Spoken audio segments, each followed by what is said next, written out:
Tá chegando o final do ano e aí tá todo mundo falando nas redes sociais de planejamento para 2026, próximos passos para 2026 e tal. Só que eu acredito que a maioria das pessoas estrutura metas para o ano seguinte e dificilmente cumpre as metas, né? Seja por uma falta de motivação para alcançar aquelas metas ou por uma desconexão emocional mesmo com as metas, né? Às vezes eu acho que a gente traça metas que os outros colocam na nossa cabeça que a gente tem que alcançar, mas que não obrigatoriamente a gente se sente motivado e pilhado e com vontade de chegar lá e quebrar tudo e fazer aquele negócio acontecer. Então, eu queria trazer para você aqui, nesse vídeo, algumas ferramentas que mudaram a minha vida, mudaram a forma que eu vejo minhas metas, que eu estruturo minhas metas e que, sinceramente, fizeram eu alcançar elas de uma forma muito mais tranquila. Prazer, meu nome é Gabriel Mendonça, mas na internet me chamam aqui de Gabriel Lidera. E nos anos de 2020 até 2023, eu sempre fazia no final do ano um workshop em que eu fazia um momento de reflexão com os meus alunos, com os meus mentorados, para a gente estruturar as metas do ano seguinte. Eu queria trazer um pouco das coisas que eu trazia nesses workshops aqui e algumas ferramentas novas também. Particularmente, eu vou te compartilhar duas ferramentas aqui que mudaram a minha vida, mudaram a forma que eu olho para as minhas metas, tá? A primeira ferramenta que eu quero trazer para você aqui é a ferramenta das 3 perguntas mais importantes, The Three Most Important Questions. Isso aqui é uma ferramenta do Vishen, ele é o fundador de uma das plataformas de desenvolvimento pessoal que eu mais gosto. E te garanto que vai ser um pouquinho diferente do que a gente geralmente vê por aí a nível de gestão de metas, tá? Essa ferramenta das 3 perguntas mais importantes, ele fala que se a gente mapear muito bem essas 3 coisas aqui, a gente vai tender a construir metas de forma muito mais otimizada, né? Eu vou passar 2 ferramentas para vocês aqui, já dando um pouquinho de spoiler, né? Passar 2 ferramentas. A primeira, ela é muito mais de mapeamento, o que é que eu realmente quero, quais são as experiências que eu quero ter para minha vida. E a segunda é um pouco mais objetiva, um pouco mais pragmática, tá? Tá bom de autoconhecimento, tá bem, tá bom dessas reflexões malucas aí, Gabriel? Vamos cair para a realidade e entender como é que a gente transforma isso aqui, essas ideias, essas reflexões, em projetos. Essa ideia do Vishen Lakhiani, do Mind Valley, das 3 perguntas mais importantes, vem do seguinte, né? Quando a gente vai mapear nossas metas, geralmente a gente tem 2 tipos de metas, e é muito comum a gente confundir as duas. Ele fala que a gente tem metas meio e metas fim. A maioria das vezes, quando a gente traça uma meta, a gente não quer só alcançar aquela meta, a gente quer o sentimento associado a alcançar aquela meta. A gente quer o que aquela meta vai nos proporcionar. E é muito interessante quando a gente vai cavando essas metas e tentando entender o porquê delas, qual é a finalidade de eu estar traçando essa meta. Por exemplo, muitas vezes a gente, vamos dizer que eu tô com uma meta de ganhar peso, ficar forte, uma meta de perder peso, de ficar mais magro, mais magra. O que é que eu quero de fato? Eu quero é perder o peso? Não, de repente eu quero uma sensação de autoestima. De repente eu quero mesmo, eu quero achar o amor da minha vida e eu tenho que estar mais gostosão aqui para estar mais uma probabilidade maior de atrair essa pessoa para minha vida. Pode ser N fatores, mas a questão que é, quando a gente pensa em meta meio e meta fim, pô, você emagrecer ou ter alguma mudança no seu corpo, ele é um meio para um fim. Você pensa: "Pô, quero ganhar mais dinheiro, quero ser promovido".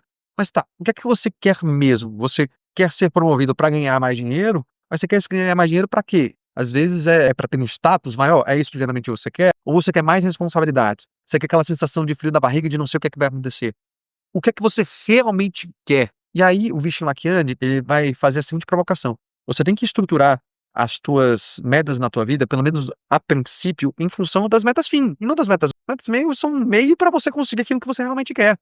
E aí, eu vou te trazer aqui o que ele fala que são os 3 tipos de metas fim que você tem. E se você responder essas 3 perguntas, dessas 3 tipos de metas, a chance de você ter uma clareza maior sobre o que você realmente quer da sua vida é muito maior. Porque muitas vezes a gente coloca uma meta, achando que é uma meta que a gente quer, mas isso aqui é uma meta meio, e ela tá fazendo a gente dar um rodeio ali. A gente tá dando uma volta pro outro lado, em vez de ir direto pro fim que a gente quer. Tá bem? Antes de eu compartilhar essas 3 perguntas, que são esses 3 tipos de metas fim que a gente vai trabalhar para mapear agora, eu vou te convidar a aterrissar nesse momento aqui agora. Dá uma respirada bem profunda aqui comigo, para a gente tentar se conectar um pouquinho mais com o momento presente e fazer esse mapeamento mais profundo, tá? Convido a fechar teus olhos aí, especialmente se você está em condição agora. Não faça isso se você estiver dirigindo, pelo amor de Deus.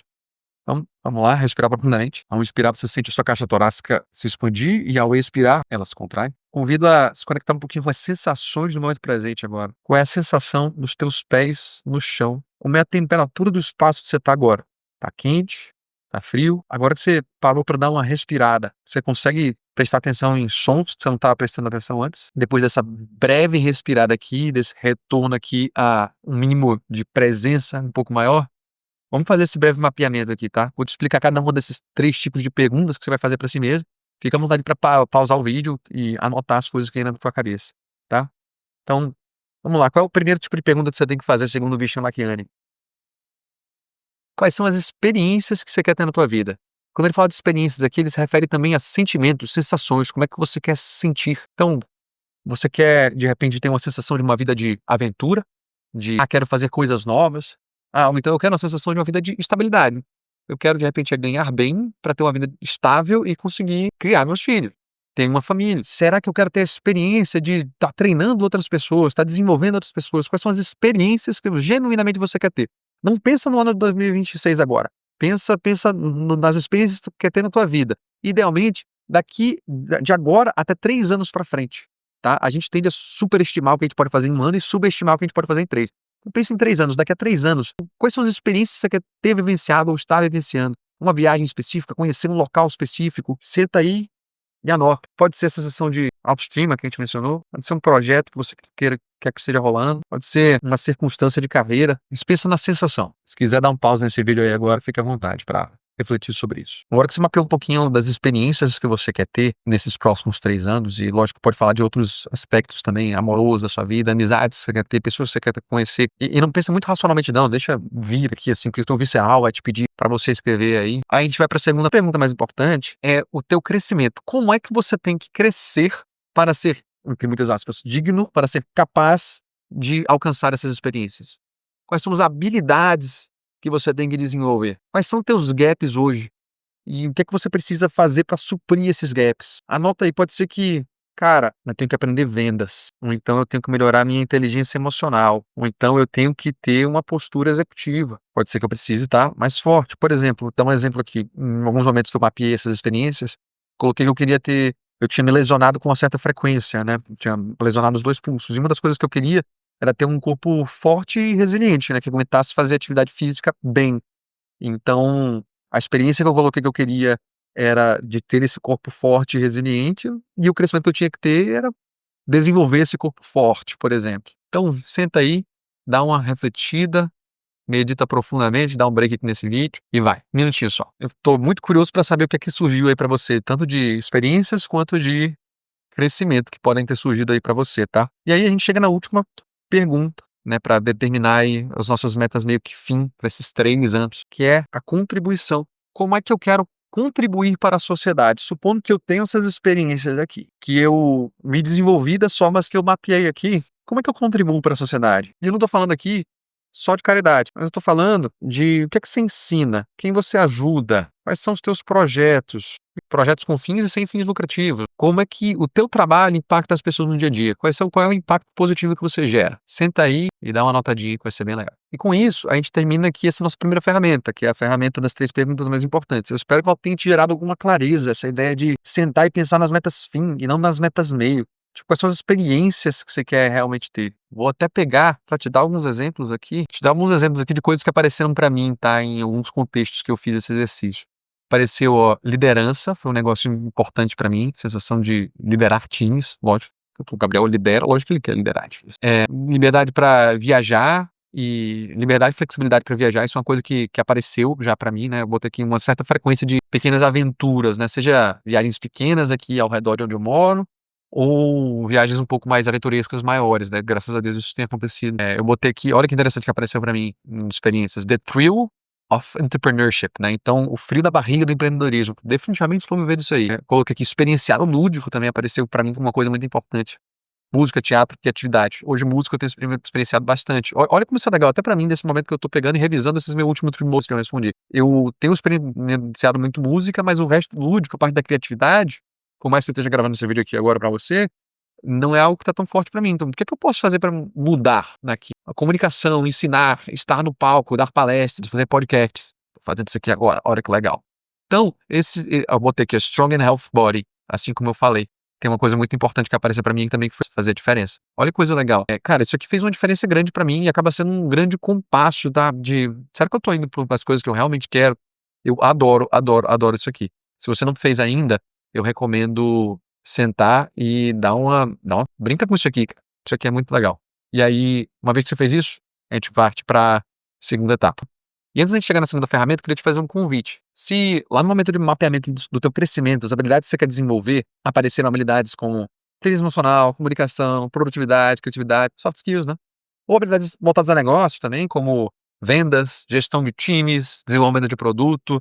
Pô, Hoje eu passo a maioria do meu tempo fazendo mentorias individuais para ajudar pessoas a desenvolver essas habilidades. Então, se você quiser um apoio para a gente cair de cabeça nessas habilidades e desenvolver junto, pode mandar mensagem aqui, tem um link aqui embaixo, ele vai dar direto no meu WhatsApp. Eu não sei quanto tempo que eu vou deixar deixando no meu WhatsApp aí, né? Se tudo der certo e esse canal aqui der uma andada boa, eu não vou poder deixar por muito tempo, mas se você quiser me chamar lá no WhatsApp pra gente trocar uma ideia, entender o momento que você tá, entender se faz sentido uma mentoria individual, me chama que a gente troca uma ideia, beleza? Vamos que vamos. Partindo para a segunda ferramenta, tá? Então, uma vez que a gente usou essa primeira ferramenta das 3 perguntas mais importantes para mapear o que a gente realmente quer, quais são nossos objetivos de fato ali, um pouco mais viscerais, mais próximos da nossa essência, agora é hora de a gente pegar essa maluquice toda e tentar trazer para planos um pouco mais concretos, pisar na realidade, tá? Como é que eu vou fazer para tirar isso aqui do papel, né? E geralmente quando a gente vai pensar em planejamento, a gente pensa no planejamento do ano inteiro. E aí isso gera um problema intrínseco já nessa brincadeira, que é, tá, se eu vamos voltar para aquele exemplo inicial. Se eu escolher que eu quero ganhar peso ou perder peso e eu boto uma meta para o ano, cara, o ano é muito longo, a chance de eu me desmotivar no decorrer do ano é muito grande. E tem a chance até de eu mudar de ideia, mudar de plano, eu quero fazer outra coisa, eu quero mudar modalidade aqui, não quero mais fazer musculação, eu quero agora ser Ironman, fazer triatlo. Então, além da gente poder mudar de plano no decorrer do ano, a gente também tem uma chance muito grande de se desmotivar, e acho que é por isso que a maioria das pessoas acaba se desmotivando. Por isso que tem essa ferramenta que eu gosto muito, e eu super recomendo a leitura do livro, que é o ano de 12 semanas. Qual é a ideia desse ano de 12 semanas? Em vez de a gente planejar o nosso ano inteiro, a gente vai planejar, em vez de pensar, tipo, 12 meses, né, a gente vai pensar em 12 semanas. A gente planeja o nosso quarter. Quando a gente planeja o nosso trimestre, a gente consegue, primeiro, que chega no final do trimestre, se a gente quiser mudar o plano, a gente consegue mudar o plano. Segundo, que cada semana é muito importante para aquele plano. A gente vai ter uma sensação, ó, de urgência muito maior. Então, olha que legal se você fizer esse negócio direitinho. Se você fizer as 3 perguntas mais importantes, você vai ter uma fonte de motivação muito grande ali. E se você estruturar agora os teus planos de 12 semanas de uma forma legal, o que é que vai acontecer? Você vai ter uma sensação de urgência um pouco maior e de mais proximidade do alcançar daquela meta. Então, isso acaba fazendo uma diferença grande para a gente conseguir alcançar nossos objetivos. É isso que eu acabo fazendo no meu dia a dia. Então, essa urgência acaba fazendo muita diferença. Essa motivação adicional, com essa urgência maior, tende a fazer a gente estar muito mais conectado com os nossos objetivos. Dito isso, deixa eu te passar um passo a passozinho aqui para a gente estruturar o nosso plano de 12 semanas. Primeiro de tudo, você vai escolher 3 a 5 missões aí. Eu gosto da palavra missões, que é meio lúdico ali, né? Mas você vai pegar 3 a 5 missões relacionadas às metas fim que você colocou lá. Lembra das experiências que você queria ter? Quais são essas 3 a 5 missões que eu posso alcançar nesses 3 meses aqui, que vão deixar mais próximo dessa experiência que eu quero ter? Então você pode sentar aí e mapear quais são essas 3 a 5 missões. É muito importante que essas 3 a 5 missões, elas sejam específicas. Então, pô, uma coisa é, quero aprender a tocar violão. Tá, isso é super legal, pode ser que você nem colocado isso aí lá nas suas experiências, lá que você quer fazer no seu gap de 3 anos. Mas agora, nesse contexto aqui, desses 3 meses, o que é que quer dizer aprender a tocar violão? Quer dizer aprender a tocar 10 músicas, 12 músicas, uma música por semana? É você saber tocar 7 acordes? O que é que é essa especificidade para você? No local que você for mapear, escrever essas suas metas, coloca 3 a 5 missões ali. Eu, às vezes, me empolgo, eu coloco 3 a 5 missões e ainda coloco uns side questzinhos, né? Umas missões secundárias ali que são mais fáceis de fazer, que não vão me dar tanto trabalho, não vão ocupar toda a minha cabeça, mas a prioridade são aquelas missões. Então você pode montar 3 a 5 missões. Se você quiser botar mais 3 a 5 side quests ali, funciona também. Importante sempre priorizar as missões, porque senão você vai ficar com muita coisa para fazer e vai acabar que não vai conseguir fazer nada. Depois, uma vez que você montou as missões, né? Qual é o meu resultado esperado? O que é que eu quero alcançar? Você vai montar quais são as rotinas e projetos que eu posso tocar, estruturar aqui para conseguir tirar essas folhas do papel, né? Se tem a ver com o teu físico, uma das missões que você colocou aí, então, pô, qual é a rotina que você vai ter que fazer para alcançar esse físico? Né? E idealmente você construir rotinas que sejam sustentáveis, no sentido de se você nunca foi para academia, não faz sentido você pegar e começar a ir 5 vezes na semana. Você pode começar 2 vezes na semana, depois 3 vezes na semana, 4, 5, 6. E o que fizer sentido para você, não obrigatoriamente você precisa maximizar todas as rotinas. Dentro dessas rotinas e projetos, podem entrar também quais livros que você vai ler para desenvolver as habilidades. Lembra as habilidades que você colocou lá que você quer desenvolver? Quais livros que você vai ler? Quais projetos você vai começar? Uma vez que você estipulou suas missões, que é meio que o fim, o resultado final que você quer alcançar, as rotinas e os projetos que você vai fazer, né? Que é o meio, quais são as coisas que você vai fazer pelas quais você vai gerar aquele resultado esperado, aí você vai cascatear essas rotinas em passo a passo. Isso é, quais são as tarefas que têm que ser realizadas? O que é que eu tenho que fazer para que esses projetos se concretizem? Você vai pegar e vai mapear passo 1, passo 2, passo 3, passo 1, passo 2, passo 3 de todos esses projetos que você montar. Uma vez que você fizer isso, você vai pegar e vai distribuir esse passo a passo no tempo. Então, o que é que eu gosto de fazer geralmente aqui, tá? Se você quiser, pode me chamar no WhatsApp ali, independente de você querer mentoria ou não, pode me chamar no WhatsApp que eu te passo um template de como é que eu geralmente estruturo as minhas metas em Kanban, assim, né, usando o Notion. Eu posso te mostrar um pouquinho mais de como é que eu faço. Mas eu gosto de pensar mais ou menos dessa forma aqui, assim, né. Você pensa aqui que seria aqui a semana 1, 2, 3, aqui, aí você vai até 12. Você tem esse passo a passo que você montou, você pega esses passos e distribui no tempo, né. Então aqui você tem passo 1, vem aqui, passo 2, vem aqui, passo 3, vem aqui. E aí você vai distribuir desses projetos todos, você pensou dessas coisas, você vai fazer, você vai distribuir, ó. São essas as coisas que eu tenho que fazer na primeira semana, essas coisas que eu tenho que fazer na quarta. Assim você tem uma clareza, você tem uma urgência. Quando você vê, pô, aqueles 3 meses, ó, é num instante que passa. Isso dá uma sensação super legal, ó, de movimento. E por último, pra gente finalizar, se você construiu essas rotinas, colocou ali as tarefas que você tem que fazer distribuídas no tempo, tem uma última coisa que é uma das mais importantes para você conseguir colar isso tudo direitinho, que é a reflexão. Eu tento fazer isso semanalmente, né, então toda vez que termina uma dessas semanas que eu estipulei, eu vou pegar: "Tá, eu consegui fazer as coisas? Eu não consegui? Por quê? O que é que aconteceu? O que é que eu posso ajustar aqui na rotina ou no plano para facilitar o meu atingimento dessas metas aqui?". Essa reflexão aqui é sensacional e extremamente importante. Então, recapitulando tudo que a gente fez aqui nessa brincadeira, né, a gente pensou em, tá, quais são as experiências que eu quero alcançar nos meus próximos 3 anos? Quais são a as habilidades que eu tenho que desenvolver? Quais são as contribuições que eu quero fazer para a sociedade? A partir daí, como é que eu trago isso aqui a valor presente para esses próximos 3 meses? Quais são os projetos que eu posso começar? Quais são as missões que eu quero alcançar? O que é que eu vou fazer? Qual é o passo a passo? Como é que eu materializo isso aqui? Distribuo isso aqui nesses próximos 3 meses. É isso aqui que eu vou fazer a cada semana. A partir daí, você pega e toda semana reflete. Pô, eu tô fazendo ou não tô fazendo? Eu tô fazendo ou não tô fazendo? O que é que tá funcionando? O que é que não tá funcionando? Cara, se você fizer isso aqui com carinho, com esmero, se você não fez isso aqui comigo enquanto a gente estava assistindo esse vídeo, senta, bota uma musiquinha de meditação massa e escreve isso aqui, prepara teu ano. De verdade, eu não faço isso aqui todo ano, eu faço isso aqui a cada 3 meses. A cada 3 meses tem um plano de 12 semanas novo que eu tenho que montar. E toda semana eu tô entendendo. E olha que coisa interessante que acontece, porque quando você tem isso aqui escrito bem direitinho, chega no final da semana, no domingo, geralmente eu faço isso, eu pego: "Cara, será que eu ainda quero essas metas que eu estipulei? Ou, a partir das informações que eu adquiri por ter começado esses projetos, eu descobri coisas novas que eu tenho que mudar?". E aí você pode ir, ó, pivotando, mudando o teu plano. Mas isso é legal porque, ó, te aterrissa, te coloca no momento presente, te faz tu tá realmente sendo intencional com o teu tempo e tá fazendo coisas que são realmente importantes pra você, tá? Era isso que eu queria trazer pra você, espero que você tenha gostado, espero que isso aqui seja útil. Se você quiser um acompanhamento pra uma mentoria, pra gente desenvolver uma habilidade específica, me chama lá no WhatsApp, você já sabe como fazer. Pô, aqui tem vários outros vídeos interessantes, o YouTube vai te recomendar, se inscreve no canal, é só o começo por aqui e tamo junto, um abraço, vamos nessa.